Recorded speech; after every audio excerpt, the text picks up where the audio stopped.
신명기 22장 1절 내 형제의 소나 양이 길 잃은 것을 보거든 못 본 채 하지 말고 너는 반드시 그것들을 끌어다가 내 형제에게 돌릴 것이요 내 형제가 내게서 멀거나 또는 내가 그를 알지 못하거든 그 짐승을 내 집으로 끌고 가서 내 형제가 찾기까지 내게 두었다가 그에게 돌려줄지니 낙이라도 그리하고 의복이라도 그리하고 형제가 잃어버린 어떤 것이든지 내가 얻거든 다 그리하고 못 본 채 하지 말 것이며 내 형제의 낙이나 소가 길에 넘어진 것을 보거든 못 본 채 하지 말고 너는 반드시 형제를 도와 그것들을 일으킬지니라. 예, 우리 22장은 지금 19장서부터 21장까지를 생명에 대한 율례로 소개가 되어져 있고 그 다음에 22장서부터 26장까지를 생활에 대한 율례로 우리가 큰 제목을 잡아놨습니다.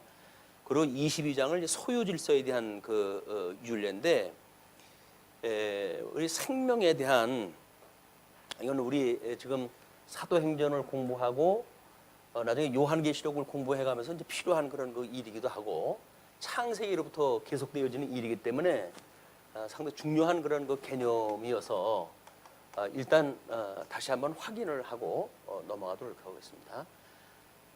하나님께서 첫째 날 천지를 만드시고 이렇게 이야기를 해요. 그리고 이 천지를 만드는 상태를 갖다 보니까 혼돈하고 공허하며 흑암이 깊음 위에 섰다 이렇게 이야기를 하죠. 이렇게 되어져 있었는데 첫째 날 하나님께서 이 흑암의 세계를 빛과 어두움으로 나누셔요. 어둠으로 나누시고 이걸 주관하게 하시는데 이게 첫째 날입니다. 첫째 날. 둘째 날 하나님께서 이 공허했던 궁창을 윗물과 아랫물로 나누시고 이 사이를 궁창이라고 이렇게 이야기해요. 궁창. 이 이제 궁창은 지금 하늘이라고 칭했던 일이기 때문에 이건 쭉 가게 되어집니다.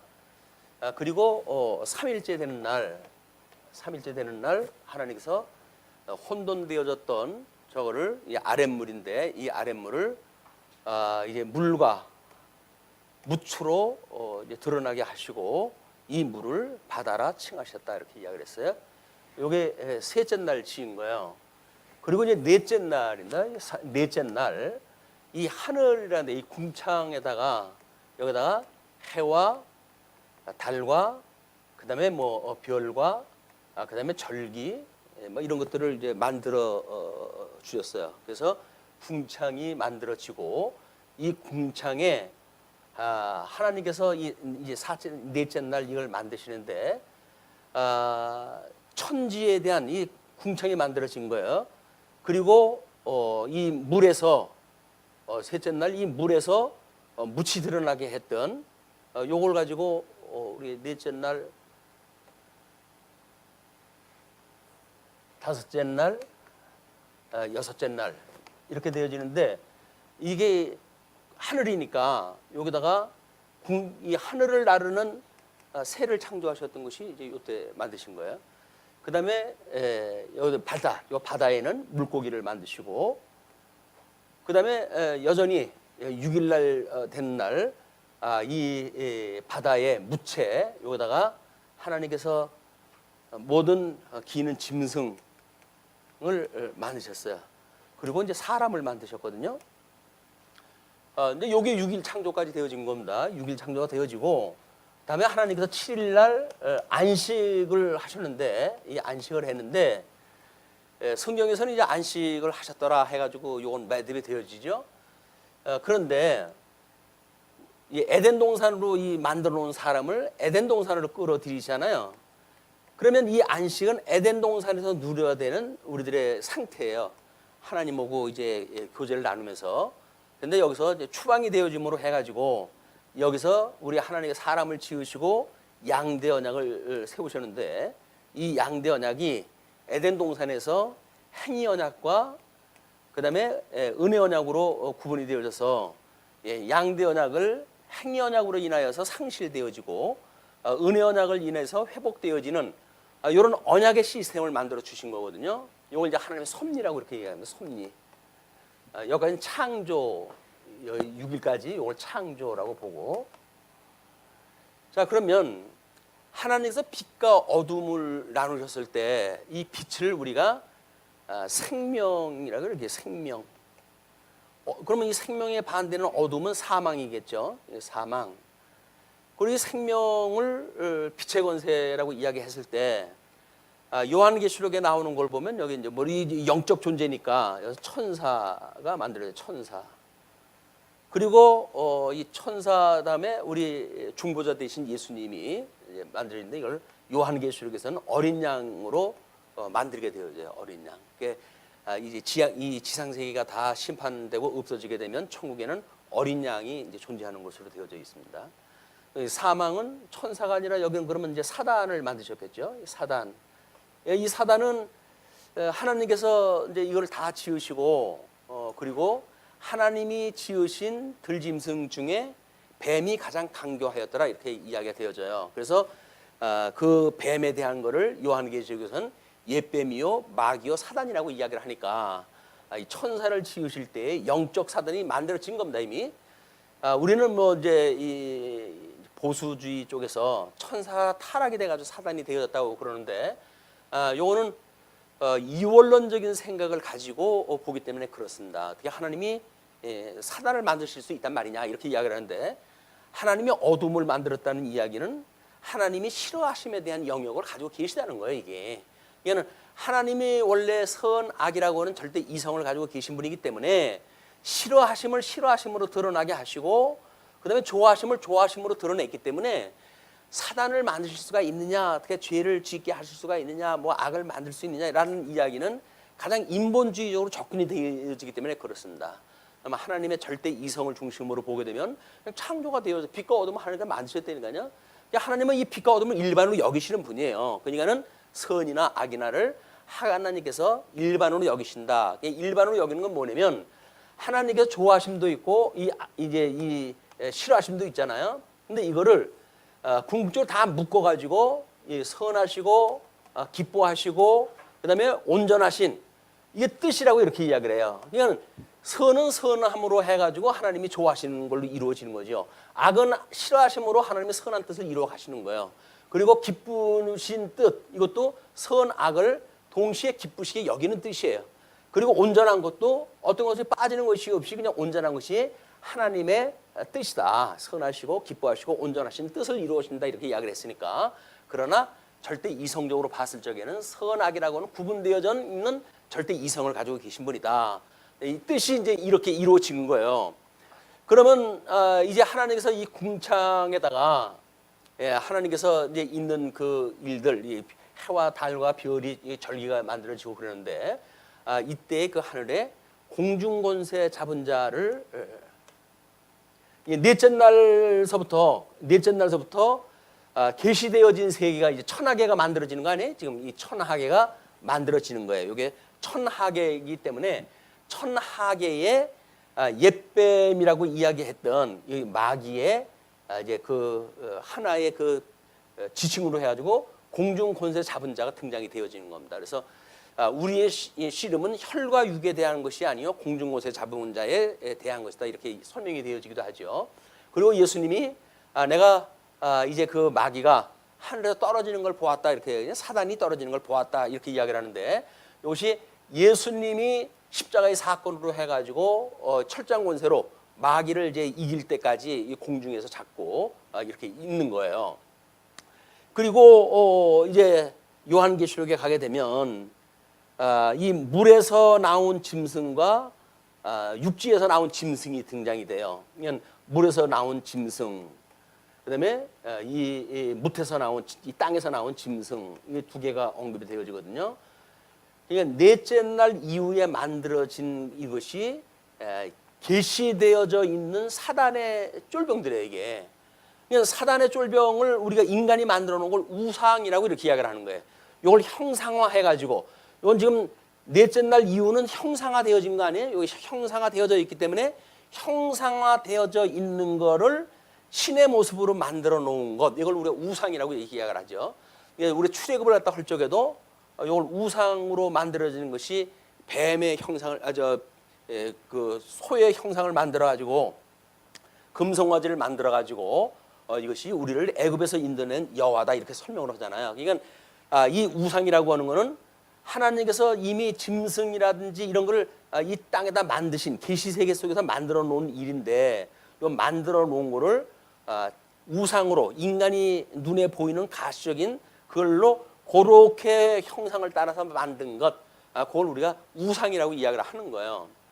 근데 이런 개념으로 놓고 봤을 때 이제 뭐 우리 천지에 대한 개념이나 또는 여기서 이제 뭐 천사나 또는 사단이나 생명이나 사망이나 이런 전체 개념을 알게 되겠죠. 그래서 우리 생명의 근원이라고 하는 그거를 여기서 빛과 여기서 이 빛 또는 뭐 윗물과 아랫물이라고 그렇게 이야기했다 했을 때 이 물이라고 하는 그거를 생명의 근원으로 본다든지 땅을 생명의 근원으로 본다든지 하는 그 이야기는 천상계를 만드셨을 때 이 천상계는 셋째 날까지 천상계가 이루어지죠. 그러니까 천상계 근본적인 영원한 세계를 만드셨을 때 우리의 모든 생명의 근원을 다 이때 만드신 거예요. 영적 존재에 대한 것도 이때 다 만드신 거예요.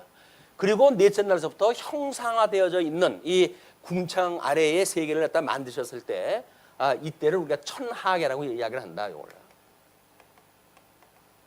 천하계의 섭리를 갖다 보니까 이 가시적으로 보여지는 세계에서 만들어낸 우상이나 또는 그런 만들어진 세계 속에서 우리를 미혹하는 영으로 등장하는 것들이 짐승이라고 하는 것으로 등장이 되어집니다. 그래서 이런 개념을 전체를 알아야 이제 요한계시록에서 그 뭐 물에서 오르는 짐승, 뭐 무에서 오르는 짐승,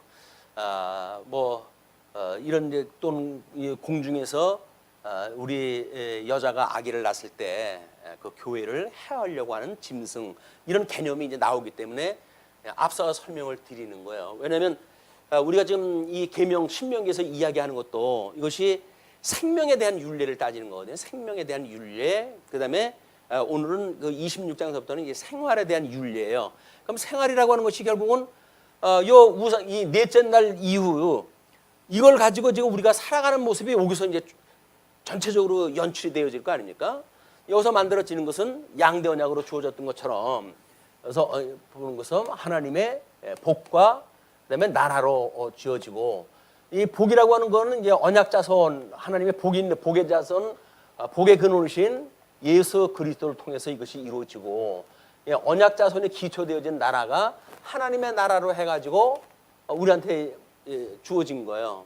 그러나 아담의 불순종으로 인해 가지고 이제 이것이 전부 상실되어진 상태. 이건 불순종으로 해가지고 이제 된 거죠. 불순종해 가지고 상실되어진 상태인데, 이거를 죄 아래서 우리가 살아가고 있는 도중에 이제 일들이에요. 요거를 이 아담의 언약을 실체적이라고 이야기를 하면, 그다음에 이제 이 아브라함 열조를 통해 가지고 보여준 걸 우리가 요거를 모형적이라고 이렇게 이야기했잖아요. 모형적. 그러니까는 실체적이거나 모형적이거나 아니면 천상계의 일이거나 천하계의 일이거나 같은 원리로 다 되어져 있는 거예요. 같은 원리로 되어져 있기 때문에 이렇게 이해를 하시게 되면 우리가 육적인 개념으로 이제 이 구약 성경은 설명이 되어지는데, 이걸 영적인 개념으로 자꾸 그 영역을 우리가 승화를 시켜놔야 눈에 보이는 관점의 어떤 그런 세상살이에서 눈에 보이지 아니하는 영원한 하나님 나라, 신령한 세계를 추구하고 있는 살아가는 영적 삶을 살게 되어지는 겁니다. 아니면 끊임없이 눈에 보이는 것, 또 눈에 보이는 우상단지를 따라다니고 이렇게 되어지고 말아요. 그러나 이제 우리가 이거 점점 하나님의 말씀을 공부하고 그 영역을 개념을 확장을 시키게 되면 신령한 개념이 점점 우리들에게 이제 확립이 되어지고, 그거에 의해서 성경 해석을 갖다 할 적에도 가시적인 것, 요게 연연하는 것이 아니라 끊임없이 실체적인 걸 우리가 바라보고 살아가게 되어진다. 그래서 에베소서의 경우에도 지금 이 남편과 아내의 관계, 눈에 보이는 관계예요. 남편과 이제 이 아내의 관계를 쭉 설명을 합니다. 이 쭉 설명하다 하면서 내가 지금 이 이야기를 하는 것이 아니라 그 이야기예요. 남편과 아내라고 하는 이 관계를 쭉 설명을 하면서 이것이 목적이 아니라 이거는 계시의 수단으로 주어진 거다 그 이야기예요. 우리가 오전에 표적에 대한 것도 그렇게 이야기를 했지만 내가 뭘 이야기하려고 하냐면 이 목적은 바로 예수 그리스도와 그의 몸된 교회를 이야기하는 거다 이렇게 이야기를 한단 말이에요. 그러니 우리는 남녀의 관계를 가지고 끊임없이 예수 그리스도와 주님의 몸된 교회를 이해를 갖다 해야 되는 거예요. 이 성경에서 말하는 여자라고 이야기를 하게 되면 주님의 몸된 교회라고 하는 생각을 가지고 영역을 높여야 요한계시록에 가가지고 여자가 아기를 낳았다라고 이야기할 때 이 교회가 예수 그리스도를 낳았다고 우리가 이해를 하게 되죠. 그렇지 않으면 우리 로만 캐톨릭처럼 마리아가 예수님을 낳았다고 이렇게 이야기가 되어져서 요한계시록이 또 이제 왜곡이 되어지고 그렇습니다. 그래서 그런 거는 이런 전체적인 어떤 원리로부터 우리 정립이 되질 않으면 구절 들어가 가지고 자기 마음대로 뒤틀어 놓을 수가 있어요. 그러나 같은 원리 속에서 그게 해석이 되어질 수가 있는 거기 때문에 그렇습니다. 우리가 생명이라고 하는 구원을 받고 살아간다고 하는 우리들도 예수님으로 말미암아 새로운 피조물이 되어졌다 그러잖아요. 그럼 새로운 피조물이라고 하는 그 이야기는 이제 육신만 벗어버리게 되면 신령한 영으로 예수님의 형상과 같은 몸이 되어질 텐데 그런 개념이 우리한테 없으면 여전히 눈에 보이는 것에 우리가 천착할 수밖에 없어요. 눈에 보이는 걸로 우리가 천착이 되어지니까 그래서 탐심이 발동을 하고 결국은 우상 숭배를 할 수밖에 없는 겁니다.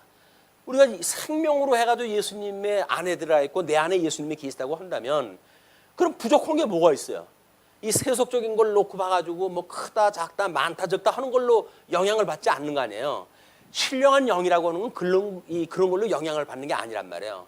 근데 그런 개념을 모르게 되면 세상 사람들하고 똑같이 많은 거는 좋고 적은 거는 나쁘고 강한 거는 좋고 약한 건 나쁘고 이런 걸로 우리가 해석이 되어지기 때문에 이원론 속에 빠져버리게 되어지고 그래서 하나님께서 우리가 신령한 복을 주셨던 이 복을 회복했음에도 불구하고 회복되어진 복을 복으로 누리질 못해요. 그리고 여전히 세속적인 저 복을 달라고 그러는 거예요.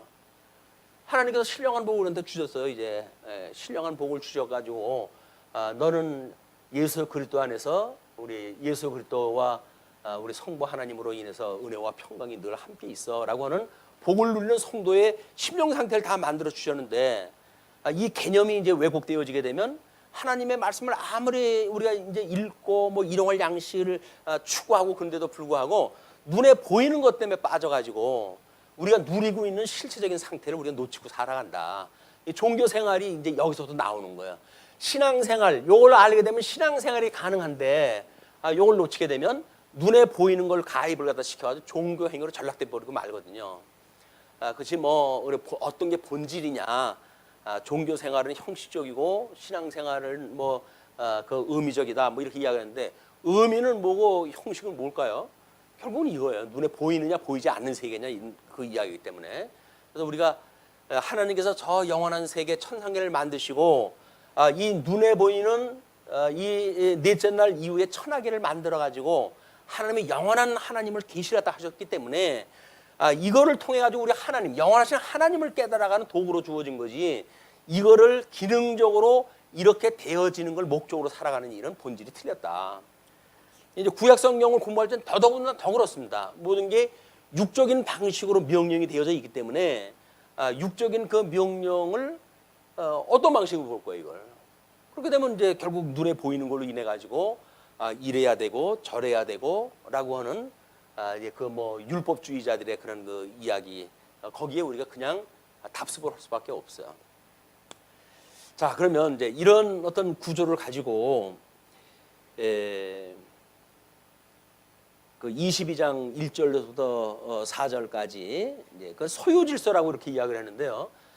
이거를 가지고 하나님께서는 우리들한테 양대 언약을 주셨으니까 이 양대 언약이라고 하는 걸 가지고 모형적으로 해가지고는 이 사람들한테는 모형적으로 주어주고는 이것이 율법으로 주어졌어요. 그 율법의 이제 모법이라고 할 수 있는 계명, 십계명입니다. 계명.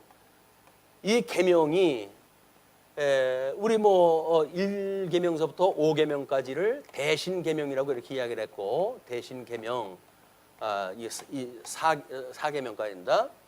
그다음에 5계명서부터 10계명까지를 대인 계명이라고 이렇게 이야기했죠. 대인 계명이다. 그러면 이 대인 계명 5계명이 부모 공경하라라고 하는 그런 그 통치 질서에 대한 이야기예요. 국권에 대한 걸 이야기할 때 통치. 그다음에 살인하지 마라, 간음하지 마라 해서 이것이 사회생활에 대한 사회 영역에 대한 질서라고 그렇게 이야기를 했어요. 간음하지 마라, 살인하지 마라. 생명에 대한 이야기죠. 생명에 대한 이야기. 그다음에 이제 8계명서부터 10계명까지를 보게 되면 이웃의 재물을 탐내지 마라 그 이야기예요. 재물. 그 이제 오늘 이야기하는 내용들이 이 재물에 대한 이야기, 뭐는 이 생명에 대한 이야기 이런 그 내용이니까 요 계명이 무엇인가에 대한 거를 어떻게 저 신령한 영역으로 확장을 시키는가에 대한 이야기예요. 우리가 이제 뭐 짐승을 어차피 뭐 잡아먹고 사는 이런 시대에 살다가 보니까 우리 육체를 가지고 있는 짐승에 대해서 별로 그렇게 뭐 애정을 갖거나 그런 게 쉽지 않잖아요. 오늘 이제 그게 언급이 되어지기 때문에 그렇습니다. 내 형제의 소나 양이 길 잃은 것을 보거든 못 본 채 하지 말고 너는 반드시 그것들을 끌어다가 내 형제에게 돌릴 것이요. 이 탐심이라고 하는 것이 이제 우상을 숭배하는 그런 그 이유가 뭐냐면 어떤 뭐 오늘 그 신문 타이틀에 보니까는 대학교 졸업반에 있는 외국의 여학생인데 학교에서 끌어다 쓸 거 다 끌어다 쓰고 이제 뭐 마지막 학기에 학비를 갖다 내는데 뭐 이렇게 저렇게 해가지고 있는 돈 다 했는데 뭐 100불이 모자랐대나 어쨌든 이제 모자랐대요. 그래가지고 뭐 어디 알아볼 땐 다 알아봤는데도 안 돼가지고 자기 엄마한테 이제 기차를 타고 가면서 엄마한테 전화를 했대요. 근데 뭐 엄마도 해줄 수 있는 입장에 있는 사람이 아니기 때문에 그냥 신세한테 한 겸해가지고 했던가 보죠. 그런데 잠결에 어떻게 보니까 누가 뭘 무릎에도 놓고 가더래요. 그래도 뭔가 봉투를 뜯어봤더니 100불이 담겨져 있는 거를 다 무릎에도 놓고 갔대. 그러니까는 아주 이건 학교를 그만둬야 되냐 뭐냐 이제 그 사람한테 그 학생한테는 절체절명의 그런 그 시간이었어요. 근데 그런 그 이야기를 듣고 누가 듣고 있었겠죠. 그걸 듣고 이제 있던 사람이 좀 안 됐다. 나한테는 뭐 있어도 그만 없어도 될 만한 일인데 그래가지고는 20불짜리 5장을 봉투에다 넣어가지고 놓고 갔대요. 그래가지고 정신이 번쩍 들어가지고 뭐 인사를 갖다 해야 되는데 그냥 찾아봐도 찾아올 수가 없어가지고 불특정 다수에게 인사를 갖다 해야 되겠다고 해가지고 SNS로 해가지고 이제 그걸 공부하다 했대요. 너무 고맙다고 이런. 그래서 세상이 그래도 여전히 내가 힘들어할 때 나를 돌아다 보는 사람이 있군요라고 하는 그런 걸 깨달아가지고 뭐 했노라고 이렇게 이야기하더라고요. 기독교인이라고 하면 분명히 하나님께 주셨다고 이야기를 할 거야. 그죠? 그 사람은 뭐 그걸 들었던 어떤 사람이 같은 일인데 어떻게 해석하는가의 문제죠. 그 주관자는 뭐고 주체자는 누구냐라고 하는 다단계적인 입장에서 이걸 근본적인 걸 봐야 하나님께서 저런 방법으로 통해서 나한테 은혜를 주셨구나라고 신앙인들은 해석할 수가 있겠지만 그는 이건 정말 인간이 그래도 이제는 어떤 절망을 가지고 살아갈 만한 세상이 아니고 여전히 우리는 소망을 가지고 살아갈 만한 세상이다. 그래서 그 여학생은 앞으로 다른 사람을 도와주는 삶을 살아야겠다고 마음을 먹었다고 그래요. 얼마나 그 긍정적인 변화입니까? 그런 일들이. 인간의 적용을 해보면 인간 승리의 사건이에요. 이 인본주의로 보게 되면. 그래서 이런 지금 짐승을 봤을 때 형제의 소나 양이 길을 잃었을 때 그거를 뭐 찾아가겠지라고 관심을 갖지 않도록 그렇게 하지도 말고 그걸 갖다가 내가 주인을 찾아줘라 그래요. 적극적으로 그걸 찾아줘라 그래요. 그 짐승도 자든 뭐 주인이 관리를 안 하게 되면 험한 짐승에 의해서 잡혀먹을 수 있는 거 아니겠습니까? 그러면 이 짐승 권세에 의해 가지고 죽을 수 있는 그런 것들을 이런 배를 갖다 했다는 거예요. 그 이야기는 뭡니까? 만약에 우리가 믿지 않은 사람들을 짐승같이처럼 여기잖아요. 그러면 영이 없다고 이야기를 하니까 그 사람들을 우리가 어떻게 볼 것인가?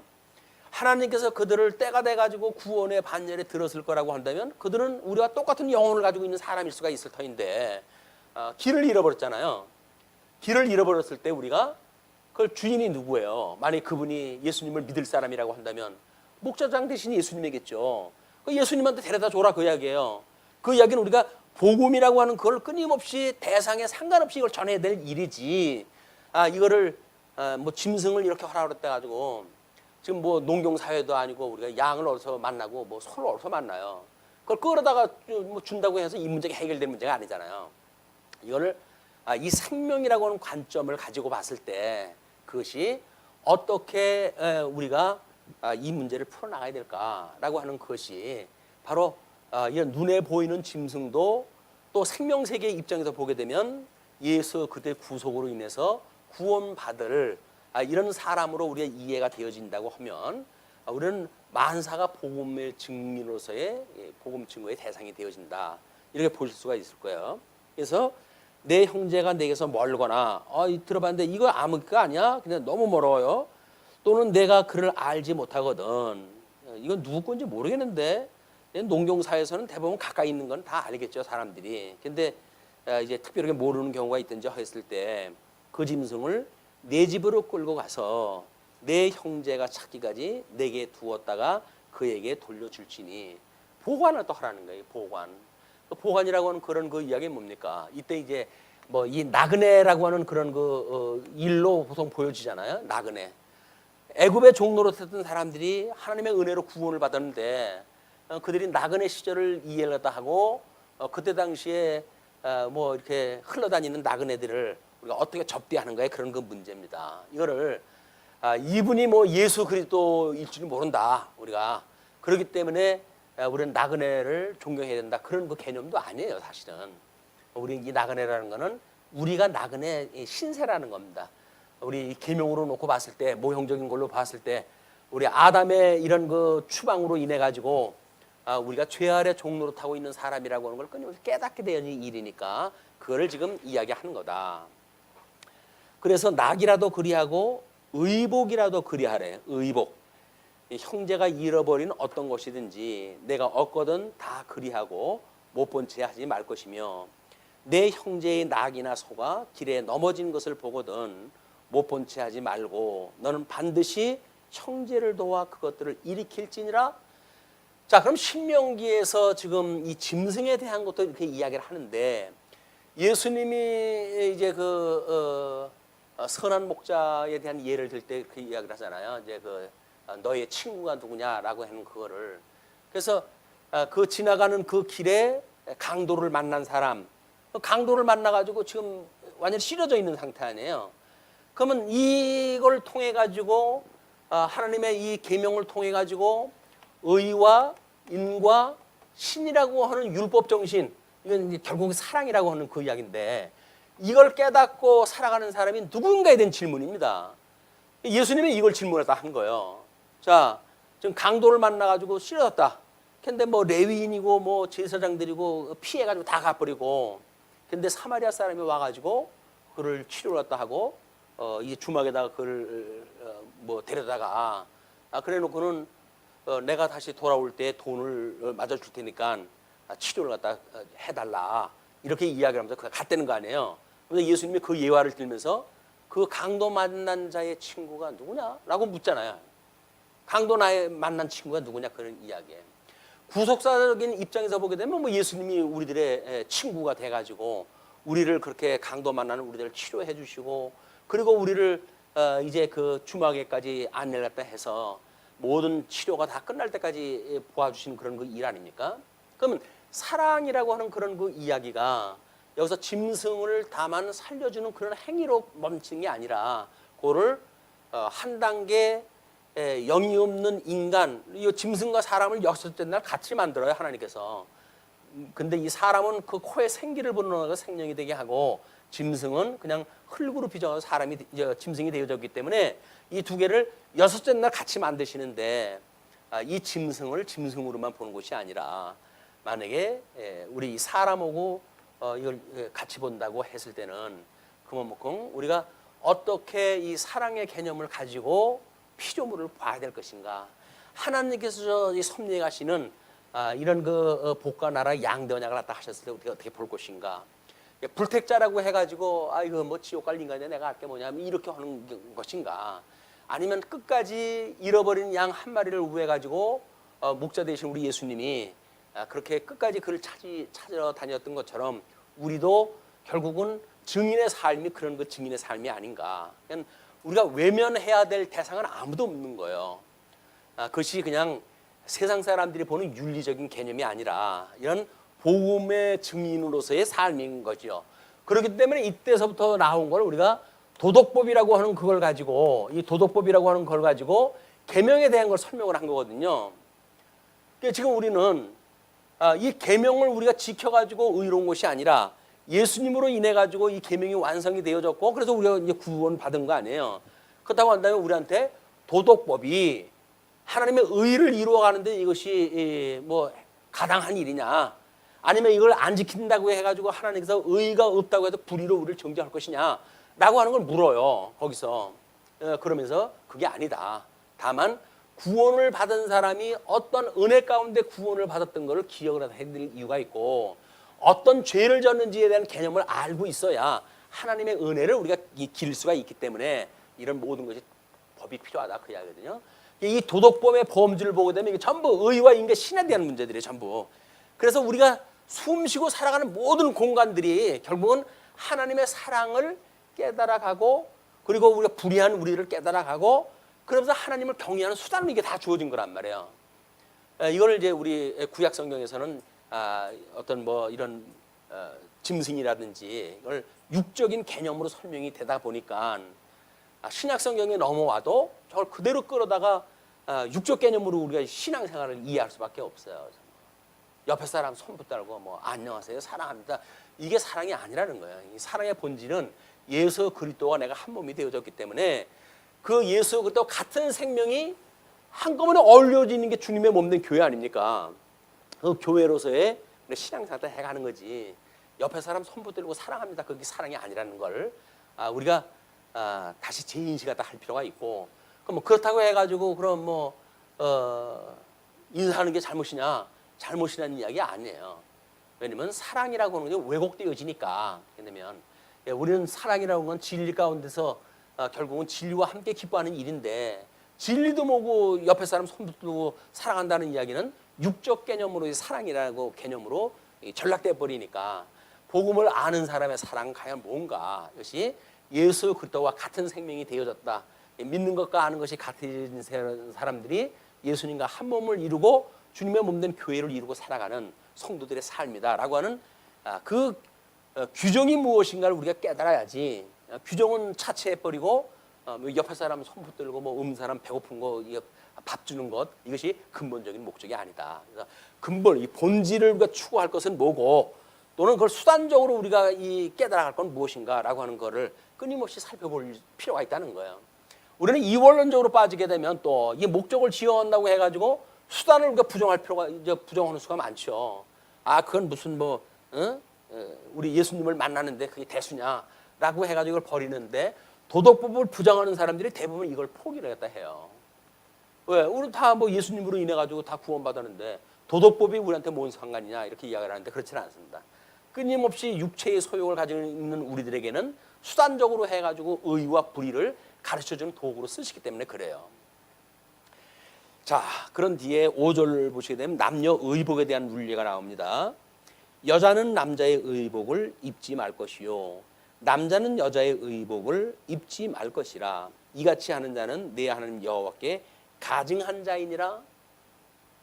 우리는 뭐 남자 여자에 대한 그 의복이 요즘 뭐 프리섹스라고 그래가지고 남녀 공용 아니에요. 다 남녀 공용으로 이제 의상도 입고 그래요. 그러니까 그 뭐라 그래 초월되어진 성의 개념을 초월한 남녀의 의상들 뭐 이런 것들을 요즘 디자이너들이 그 개발을 다 하고 그러잖아요. 또 남자가 입어도 되고 여자가 입어도 되고 이렇게 되어지는데 그런 그 개념을 지금 이야기를 하는 거예요. 이건 창조 질서입니다. 지금 남녀를 하나님의 사람을 만드시되 남녀를 지었다는 이야기는 남편과 아내라고는 교육적 수단이 분명히 들어가야 되는데 의상도 마찬가지 아니에요. 이게 의상도 그런다고 한다면 목적을 이루는데 방해가 되어지니까 그걸 그 많은 조건으로 주셨다.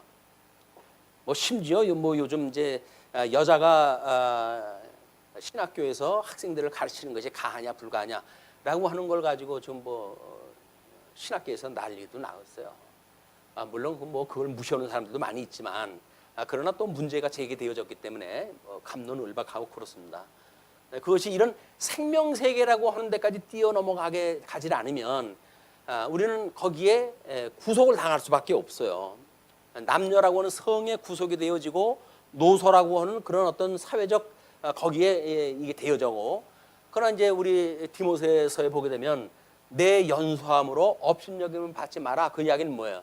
장요 질서에 대한 거를 뛰어넘을 수 있는 하나님의 능력을 권세를 네가 이걸 믿고 살아가라 그 이야기 아니에요.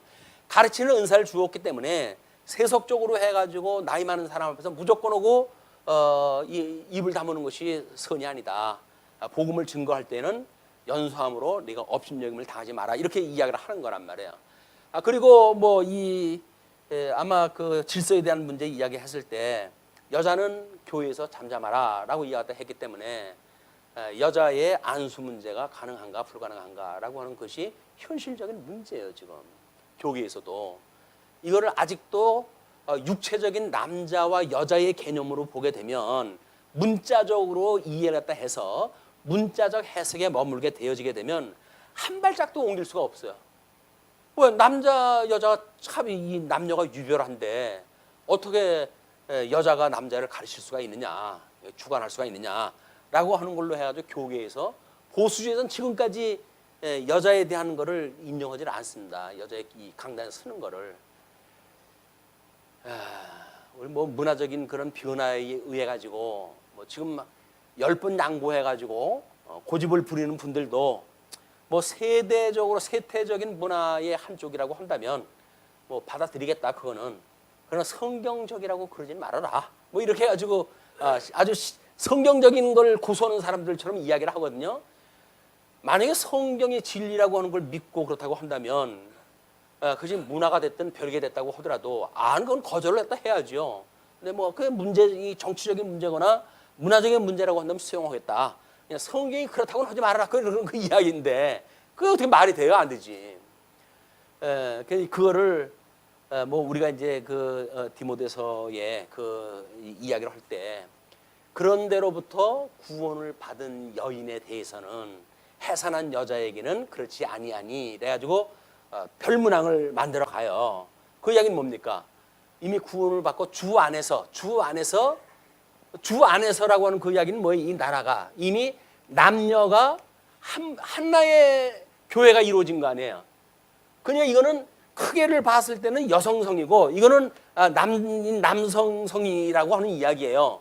이런 성으로 할 때 남녀가 포함되어져 있는 이 여성성인 교회라고 한다면 이건 남녀의 존재가 같은 겁니다. 이게 교회라는 이야기 교회. 그러면 여자가 교회라고 한다면 남자도 여자도 진리를 전승하고 보수로다 해야 되는 거죠.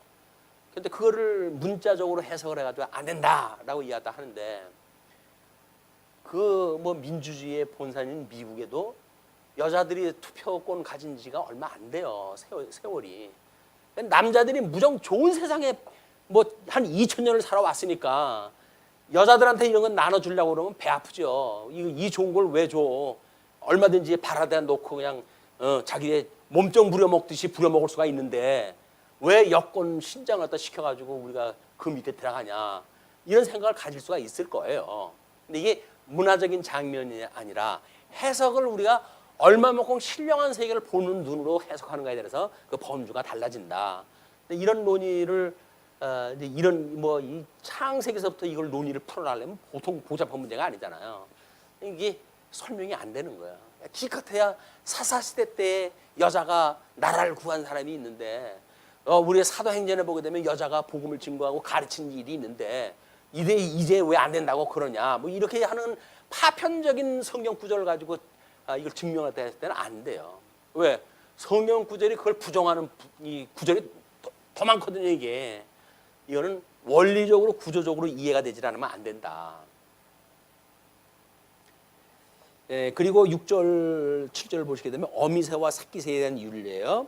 길을 가다가 나무에나 땅에 있는 새의 보금자리에 새 새끼가 알이 있고 어미새가 그의 새끼나 알을 품은 것을 보거든 그 어미새와 새끼를 아울러 취하지 말고 짐승을 사랑하라고 하는 그런 그 이야기를 뛰어넘어 가지고 봤을 때 생육하고 번성하라고 했던 하나님의 언약이 이루어지려고 한다면 그것이 짐승이 됐건 사람이 되어졌건 이 생육하고 번성하는 조건을 인간이 거스르면 안 된다는 이야기죠.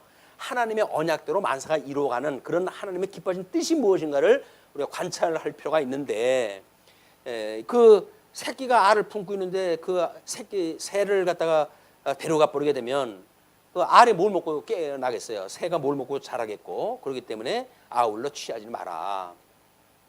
어미는 반드시 놓아질 것이요 새끼는 취하여도 되나니 그리하면 내가 복을 누리고 장수하리라. 새끼라고 한다면 또 낳으면 됐지. 그러니까는 먹는 거니까 이 인간이 더 중요하니까는 먹는 거니까 먹되 두 개를 같이 잡지는 말고 대신 그 새끼는 먹되 어미는 놓아줘라. 그리고 8절 가옥의 건축에 대한 윤례예요. 내가 새 집을 지을 때에 지붕의 난간을 만들어 사람이 떨어지지 않게 하라. 그 피가 내 집에 돌아갈까 하노라. 이건 우리 지금 뭐 화재에 대한 이런 안전 시설이라든지 이런 것이 엉망이 돼가지고 참 왜 금년엔 또 이렇게 가뭄이 가물어가지고 그렇게 불이 자주 나는지 모르겠어요. 그 힘없는 사람들 그냥 한꺼번에 그렇게 화를 당해가지고 그런 그 사태가 지금 심해지고 있는데, 근데 여전히 왜 그런 그 조건이 무엇이냐? 이것이 돈인 거예요, 돈. 이 돈을 위해 가지고 어떻게 하면은 건축을 쉽게 만들고 싸게 맥히고 이래가지고 뭐 그 안전에 필요한 시설들을 법적으로 조건이 만약에 되어져 있으면 할 수 없지만 그렇지 않으면 우정 빼버리는 이런 것이 탐심으로 인해 만들어진 후속 부작용들이 그게 돈 있는 사람들이 돈 벌려고 하다가 이 탐심으로 인해 가지고 결국은 이 대형 사고를 만들어내는데 여기서 마찬가지죠. 새 집을 지을 때의 난간에 지붕에 난간을 만들어서 사람이 떨어지지 않게 해라. 만약에 떨어진다고 한다면 그 피가 내 집에 돌아간다는 이야기야. 직무유기 같은 거, 또는 어떤 고의로 사람을 죽이지 않았다고 하더라도 이런 것들이 사람을 죽이는 데 일에 그냥 방조가 되어졌다고 한다면 살인죄에 해당되어지는 화가 돌아가게 되어지게 돼 있어요. 9절로 12절 종자 및 의복에 대한 율례인데요. 내 포도원에 두 종자를 섞어 뿌리지 말라. 그리하면 내가 뿌린 씨의 열매와 포도원의 소산을 다 빼앗길까 하노라. 우리가 옛날에는 뭐 이런 밭두렁이라든지 이런 데에다가 특별히 다른 곡물을 심어가지고 그 털을 이용하기도 했죠. 그런데 잘못 수종을 우리가 선택을 하게 되면 밭에 농사를 다 버린답니다. 이제 어떤 두렁이라든지 이런 심어놓은 걸로 해가지고 그래서 여기서 이야기하는 어떤 기능적으로 본다면 그럴 수도 있겠고, 그 다음에 이 두 가지를 뿌린 씨라고 하니까 씨라고 한다면 예수 그리스도예요. 이제 여기서 말하는 씨, 그는 예수 그리스도에 대한 이야기고 예수 그리스도라고 한다면 복음의 씨가 될 수 있으니까 복음을 증거하는 증인으로서는 거기다가 순수한 하나님의 말씀, 십자가의 도만 전해야지 거기다 쓸데없이 뭐 쩍쩍거리면서 이 세속적인 이 해 아래 학문을 가지고 이 강설을 갖다 하면 안 되는 겁니다, 이게. 그래서 하나님 말씀만 증거를 다 하도록 하는 그런 의미로 우리가 받아들일 수가 있습니다. 그리고 이제 너는 소와 나귀를 결의하여 갈지 말며, 그래서 소하고 나귀는 성격이 다른 거 아니에요. 거기다 같은 결의로 해가지고 밭농사를 시킨다고 한다면 농사에 득이 안 될 것 같으니까 결의하여 갈지 말고 양털과 배실로 짠 것을 입지 말고 혼방을 입지 말래요. 혼방도. 요즘은 우리가 혼방이 싸고 효과가 좋고 그러니까 복음과 상관없이 그런 걸 입지만은 이 혼방은 성경에서 금하고 있는 그 의상입니다. 그래서 그 짠 것을 입지 말지니라. 12절 너희는 너희가 입는 겉옷에 내 귀에 술을 만들지니라.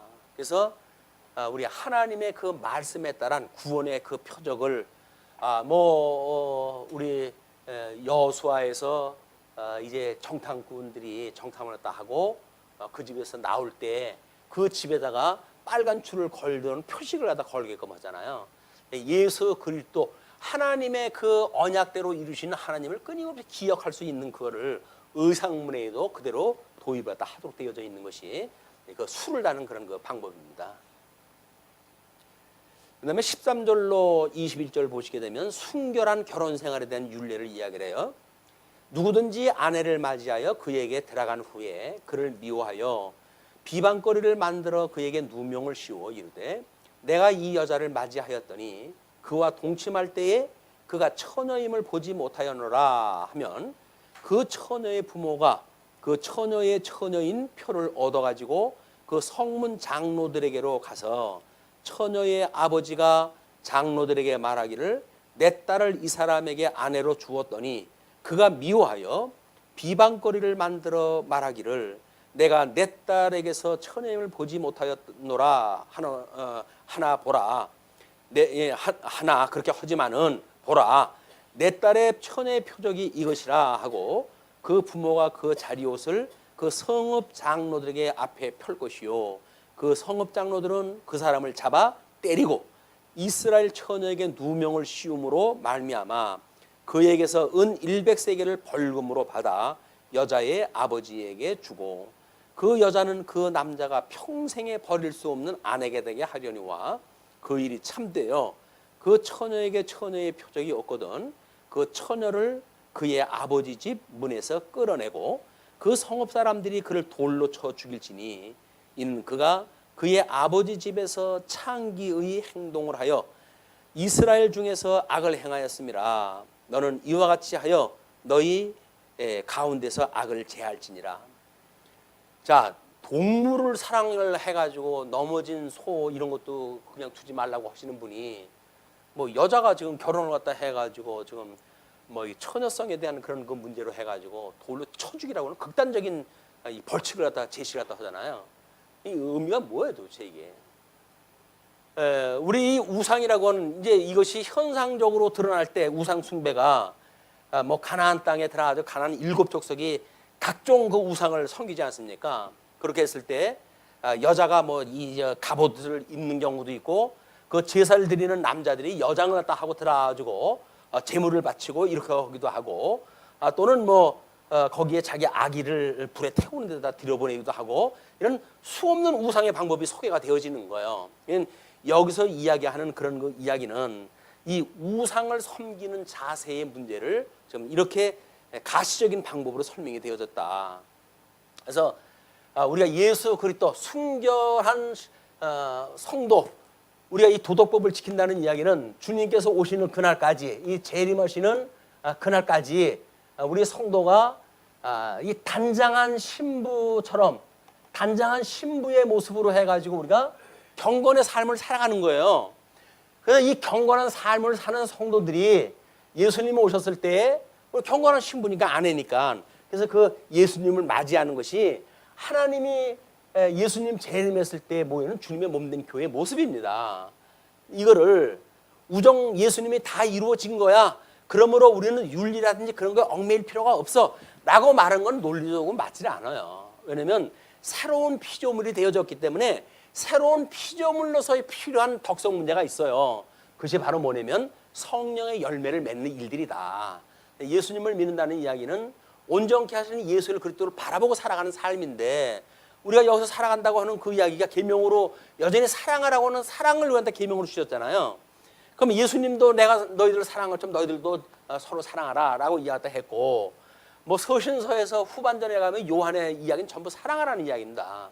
사랑이라고 하는 개념을 우리가 모르게 되면 결국은 이 단장한 신부의 모습으로 우리가 우리 하나님의 경건의 훈련을 갖다 해가는 이걸 게을리할 수밖에 없고 세속적인 삶을 살아가는데 우리가 그냥 그 떨어져 버리고 마는 거예요. 마치 옥상에다가 난간이 없어가지고 떨어져 죽는 그런 사람들처럼 경계선이 없어가지고 떨어져 멸망되어지는 그런 그 인간들의 모습이 여기서 보이는 거죠. 우리가 하나님 앞에 이 경건한 삶을 살아갈 수가 없어요. 우리 스스로가 그냥 끊임없이 우리 주님 앞에 우리가 기도하다 하는 겁니다. 나의 이 죄를 주님이 용서해 주세요. 그러나 주님께서 온전케 해 주실 걸 믿고 기도합니다. 그래서 나로 하여금 우리 주님께서 우리 경건하게 해 가시는 분이라고 그러지 않았어요. 우리 경건케 하시는 분이니까 경건의 삶을 우리 삶 속에서 매일매일 확인하고 또 확인하고 요즘같이 이제 이 세속 문화가 밀듯이 밀고 들어와가지고 뭐 어지간한 건 흉도 아니에요. 이제 교회에서 흉도 아닌 거예요. 이런 삶이 아니라 진정 우리는 예수 그리스도의 신부로서 우리가 얼마나 예수님만을 바라보는 지조 있는 삶을 사는가에 대한 이런 우리 덕성 문제다. 이게 신앙생활의 지조입니다. 지조. 적어도 자존심이라는 거예요. 자존심. 그러면 이 자존심을 짓밟는 게 뭐예요 지금? 여자한테 누명을 씌우는 일, 그게 자존심을 짓밟는 일 아닙니까? 자기가 결혼을 갖다 해봤더니 처녀가 아니더라 라는 걸로 해가지고 없는 얘기 뒤집어 씌워가지고 모든 책임을 여자한테 돌리고 하는 그런 그 일들은 이 자존심을 깨트려 버리는 일이기 때문에 이 주님께서는 우리한테 이걸 지키라는 이야기예요. 신부로서, 정결한 신부로서 다른 거고 비교되지 않을 만큼. 그래서 정말 우리는 우리 서로 사랑이라고 하는 이 사랑을 매일같이 배우고 익히는 이런 아주 제일 앞에다 이게 둬야 될 덕목이다. 성령의 열매는 사랑과 희락과 화평, 오래 참음, 자비, 온유, 절제, 충성 이런 것들이 이제 성령의 열매인데 이 사랑으로 되어져 가는 것, 이것이 우리 경건의 모습으로 본다고 한다면 형제 우의 사랑이라고 그러지 않았어요. 형제 우의 사랑이라고 하는 그것만큼 형제처럼 사랑하는 이런 그 사랑 위에 이 사랑이 더해지는 궁극적인 성도의 경건의 모습의 궁극적인 모습입니다. 사랑이라고 하는 것이 우리의 진리를 함께 믿는 것과 아는 것이 같아서 진리와 함께 기뻐한다고 한다면 그게 사랑인 거예요. 이 사랑을 깨닫는 사람들이 교회 교중에서 어떤 육적인 사랑을 어떤 그 일반화시키고 그런 문화를 퍼치고 이렇게 해가지고 세속 문화하고 똑같이 끌고 나간다고 한다면 주님의 몸된 교회나 세상하고 구분이 안 되죠. 주님의 몸된 교회는 철저하게 신령한 사랑에 대한 걸 추구하는 것이지 세속적인 사랑, 요즘 소위 세상에서 말하는 프리섹스에 대한 그런 그 이야기, 그런 그 개념이 아니란 말이에요. 이걸 놓치게 되면 육적 사랑이라든지 세상 문화에 우리가 빠져버릴 수밖에 없기 때문에 끊임없이 이 사랑이라고 하는 본령이 뭔지, 본질을 우리가 이런 개념에서 우리 알아야 된다. 우리 하나님께서 어린 양을 만드신 이 빛 가운데 생명 가운데 두셨던 우리들의 생명이 여기서 이 빛 가운데 사는 사람들인데 어두움이 주어지는 그런 문화 속에 이것이 훼손될 수가 없지 않습니까? 자, 그렇게 한 뒤에 22절서부터 30절까지 사회적 성도덕에 대한 율례를 소개합니다. 어떤 남자가 유부녀와 동침한 것이 드러나거든 그 동침한 남자와 그 여자를 둘 다 죽여 이스라엘 중에 악을 제할지니라. 이 남자와 유부녀라고 하는 그런 그 이야기는 책임을 질 수가 없는 사건이죠. 만약에 처녀라고 한다면 데려다가 아내를 삼거나 이렇게 할 수가 있는데 이미 결혼을 갖다 했기 때문에 책임질 수 없는 상황인데도 불구하고 불륜을 갖다 했을 적엔 돌로 쳐가지고 죽여버려라 그 이야기예요. 이게 생육 번성하라고 하셨던 하나님의 뜻이 기쁘신 뜻인데 그를 방해하는 우리 이 6번째, 7째 이 계명이 이게 뭐예요? 결국은 간음하지 마라. 그런 그 이야기 아니에요? 살인하지 마라, 간음하지 마라. 그러니까 간음을 갖다 한다는 이 이야기 행복이 어떻게 하는 겁니다. 그럼 예수 그리스도만 바라보고 살아가야 되는데 세상에서 주어지는 그 복을 덜레덜레 따라간다고 한다면 예수님이 시험 받았을 때 마귀가 자기한테 절하면 천을 다 준다고 그랬을 때 넙죽절을 갖다 한다면 꼴이 무슨 꼴이 되겠어요. 우리는 그것처럼 세상이 아무리 안 되고 좋은 걸 준다고 하더라도 하나님께 싫어한다고 한다면 아니요 라고 하는 걸 우리가 훈련이 돼야 된단 말이에요. 우리 아이들 여자 아이들한테 성교육 시킬 때 뭐라 그래요? 뭐 또는 유괴범들 그 교육 시킬 때 뭐라 그래요? 어떤 너 모르는 아저씨가 너를 가자 살 테니까 가자라고 그럴 때는 어떻게? 아니요 이렇게 하라 그래요. 아니요라고 하라 그러잖아요. 아니 우리 자녀들은 그렇게 교육을 시키면서 우리는 그렇게 덜렁덜렁 따라가면 되겠어요? 안 되는 거지. 모르는 아저씨가 너 몸에다 손대면 어떻게 해야 돼? 아니요 이렇게 한다고 아이들한테 가르쳐요 요즘 부모님들이.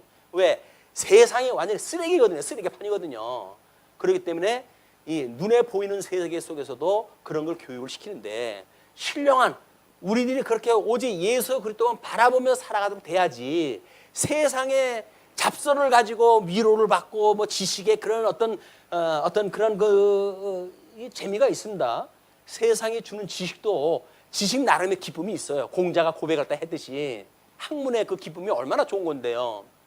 그렇다고 해가지고 그거에 취하게 버리게 되면 복음 이외에 다른 거에 우리가 빠져버리기 때문에 끊임없이 하나님 말씀, 십자가의 도, 복음 이걸 지향으로 해서 살아가라 그런 그 이야기입니다.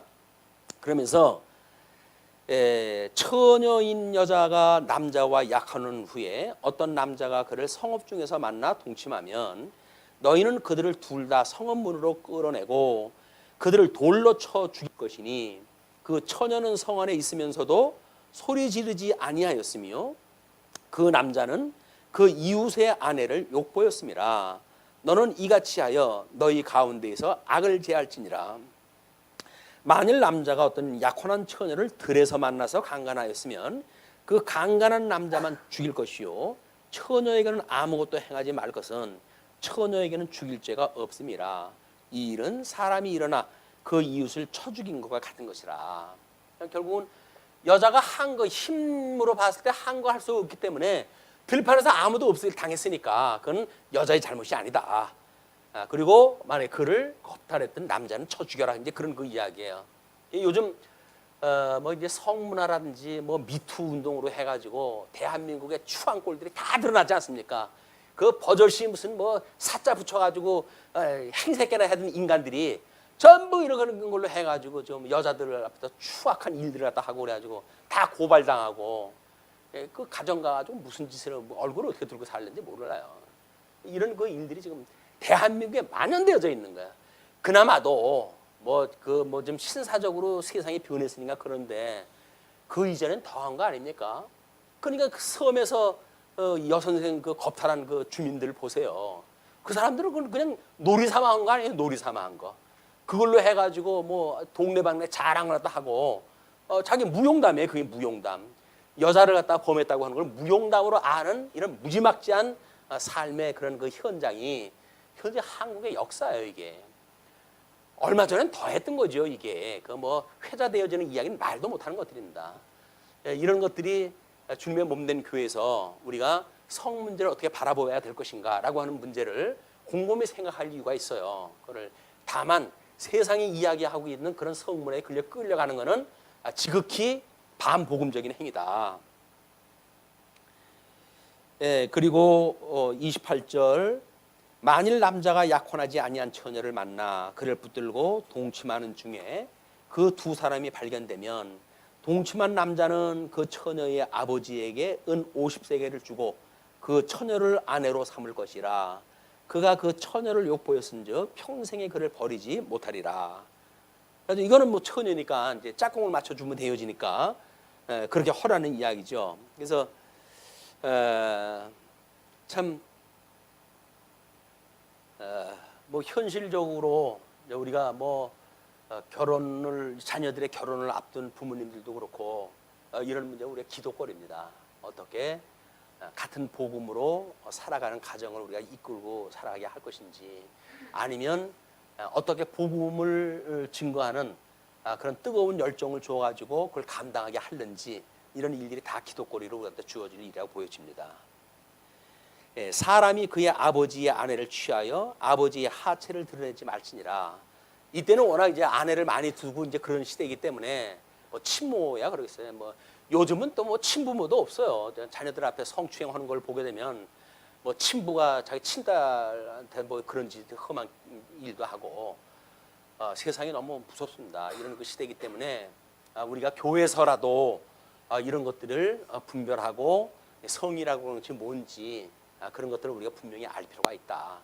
너무 요즘은 이제 성이라고 하는 문제가 뭐 인터넷이니 뭐냐 전부 노출되어져 있기 때문에 마치 방종의 역사로 끌고 가요. 그렇지는 않습니다. 여전히 우리가 경계해야 될 건 경계를 갖다 해야 되고 이런 그 일들이 필요하다. 그래서 우리 아름다운 가정의 문화 이런 것들을 우리 이뤄가는 이거는 율법이라든지 그런 개념이 우리 도덕법이라고 하는 그런 계명으로 해석이 됐을 때 오는 일입니다. 만약에 이것이 계명으로 이루어진다고 하시면 예수 그리스도가 이루신 것이고 도덕법으로 해석되어진다고 한다면 여전히 우리 주님께서 온전케 해가시는 그런 걸 배우게 되어지는 우리들의 아름다운 가정 문화가 되어졌으면 좋겠습니다. 기도하시죠.